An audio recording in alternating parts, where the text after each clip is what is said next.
Belarusian President Alexander Lukashenko, the Wagner chief and his mercenaries had shifted their base to Belarus. The Belarusian president said that he persuaded the Russian President Vladimir Putin not to wipe out the mercenary group.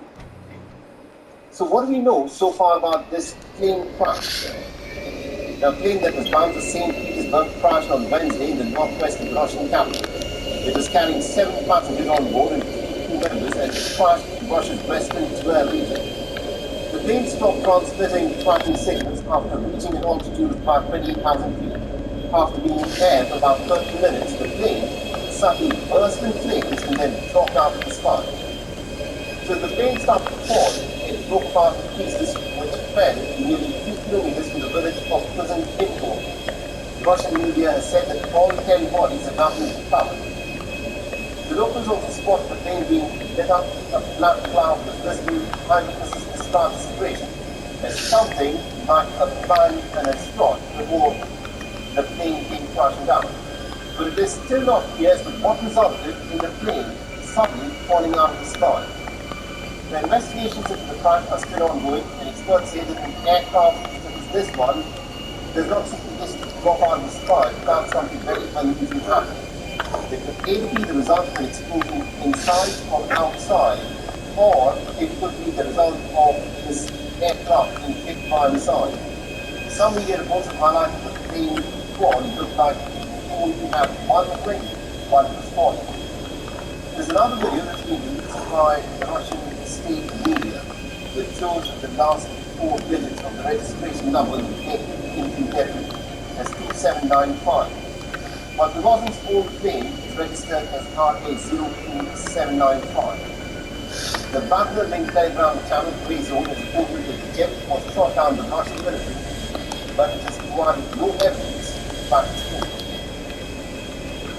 At this moment, it is not possible to conclusively say anything about the matter.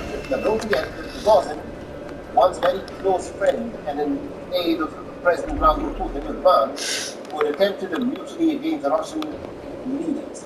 And it marked the biggest challenge to President Vladimir Putin's rule in over 23 years. And now, in the words of Putin himself, Prigozhin was a very talented man who also had committed mistakes. Putin expressed condolences for all the victims of the crash after 24 hours of the plane having crashed on Thursday.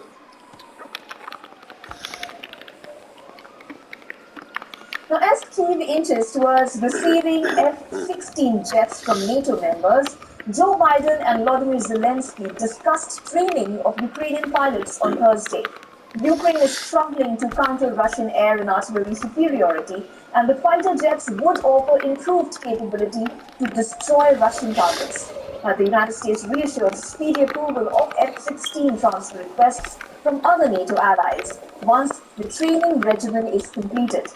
NATO members Denmark and Netherlands have been leading international efforts to train pilots as well as to support staff, maintain aircraft, and ultimately enable Ukraine to obtain F-16 aircrafts to use in its war with Russia. This month, Denmark began training 8 Ukrainian pilots. President Volodymyr Zelensky stated that Greece will be pitching in with F-16 to train Ukrainian pilots. Now, Denmark has pledged to deliver 19 F-16 fighter jets over the next 3 years. The Dutch Air Force has a total of 42 F-16 fighters, and the country is assessing the number of jets that it will provide to Ukraine. The F-16s in question, however, are around 40 years old and will need extensive maintenance.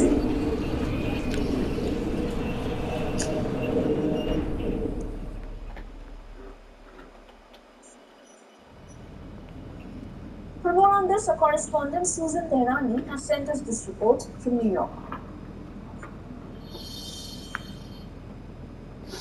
The conversation between the two leaders comes about a week after the United States approved the transfer of F-16 from the Netherlands and Denmark after months of Ukraine pushing its Western allies for these jets.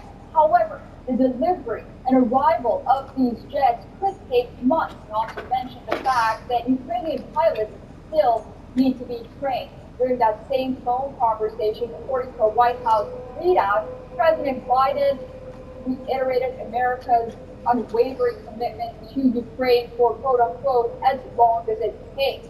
His comments in this phone call come just one day after the first Republican primary debate, where candidates debated whether or not they should continue aid to Ukraine. On the floor, Vivek Ramaswamy and Florida Governor Ron DeSantis both said that they would cut aid to Ukraine. Susan Cacconi reporting from New York for WION World is One.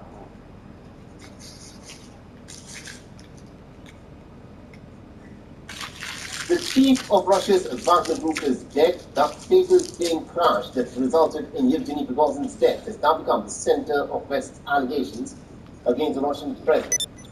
Well, Russia has refuted all these theories. The question, of course, is, was there a bomb on the plane?